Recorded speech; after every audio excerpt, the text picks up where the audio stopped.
그날이 마지막 밤이었습니다.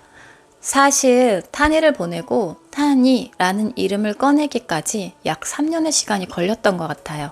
저에겐 너무 아팠던 시간이라 말하고 싶지 않았고 기억하고 싶지 않았죠.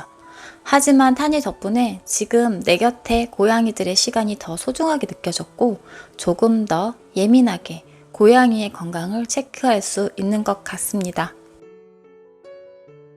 안녕하세요. 고양이 대학입니다. 오늘은 사실 좀 무거운 주제를 준비했어요. 바로 고양이가 죽기 전에 보이는 행동에 대한 이야기인데요. 집사로서 꼭 알아두셔야 할 부분이라 이야기해 보려 해요.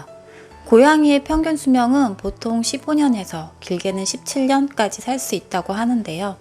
하지만 길냥이들은 평균 3년을 넘기기 힘들다고 하니 밖에서 사는 아이들은 얼마나 힘든 환경인지 새삼 느껴지죠.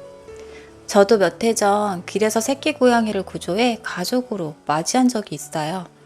까만 털을 가진 아이였는데 이름을 타니라고 지었죠. 하지만 타니는 안타깝게도 복막염이라는 병을 앓게 되었고 결국 별이 되고 말았습니다. 제가 할 수 있는 건 마지막까지 함께 있어주는 거였고 마지막 시간까지 타니가 가는 길에 외롭지 않게 곁에서 잘 보내주는 거였죠.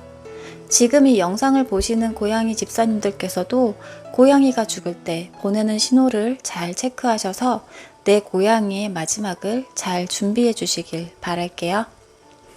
고양이가 죽기 전에 보이는 첫 번째 행동은 갑자기 식사량이 줄어들거나 늘어난다. 죽음을 앞둔 고양이는 대체로 식사량이 줄어듭니다. 간, 신장 등의 장기 기능 저하나 전신 세약으로 인해 음식 섭취 의지가 떨어지기 때문이죠. 드물게 평소보다 갑자기 많이 먹는 모습을 보일 수도 있는데 이는 대사 균형이 무너졌을 때 일시적으로 나타날 수 있는 반응이라고 합니다.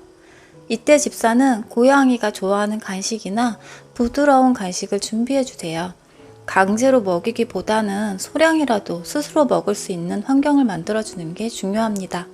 하지만 고양이가 너무 먹지 않을 땐 수의사에게 보조급식 방법으로 주사기 급여 등 문의하여 식사를 할 수 있게 도와주는 것도 하나의 방법일 수 있죠.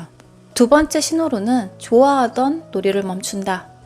평소 좋아하던 장난감이나 놀이에 흥미를 보이지 않고 대부분의 시간을 누워있거나 가만히 있는 경우가 많습니다.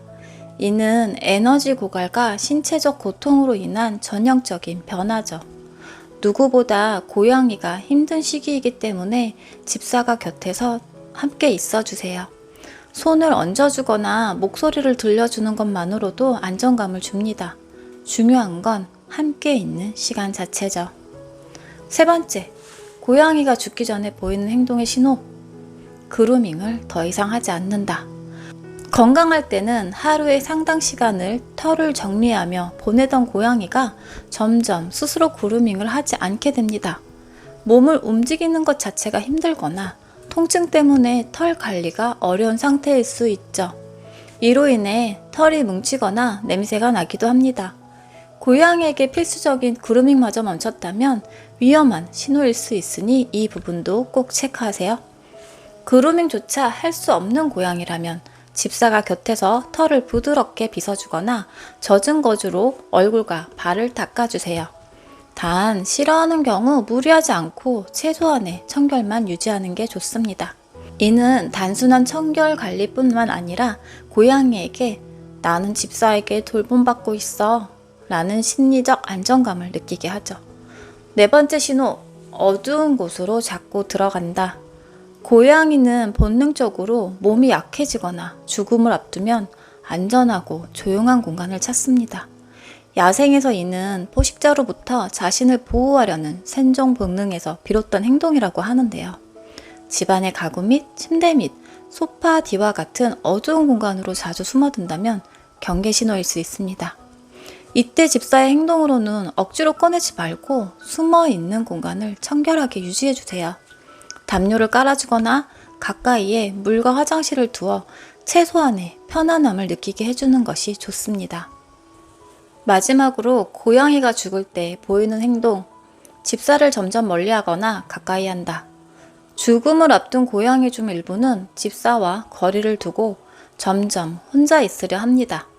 앞서 말씀드렸듯이 본능적으로 약한 모습을 숨기려는 행동이기도 하고 몸이 힘들어 접촉 자체를 피하려는 경우가 있죠.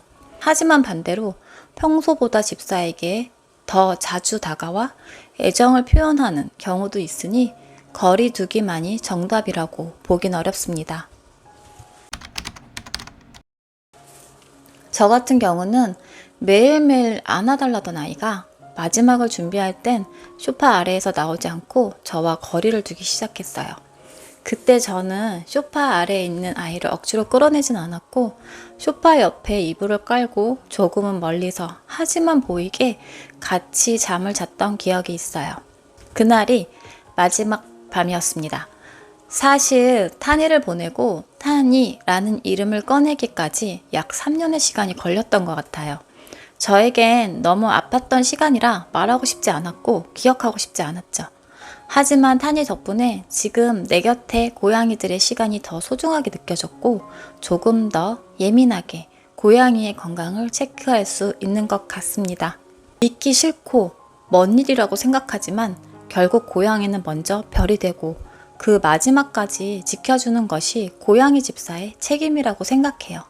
하루하루 소중한 고양이의 시간, 내 곁에 고양이의 신호 잘 체크하셔서 보다 긴 시간을 함께 할 수 있도록 노력해 보세요.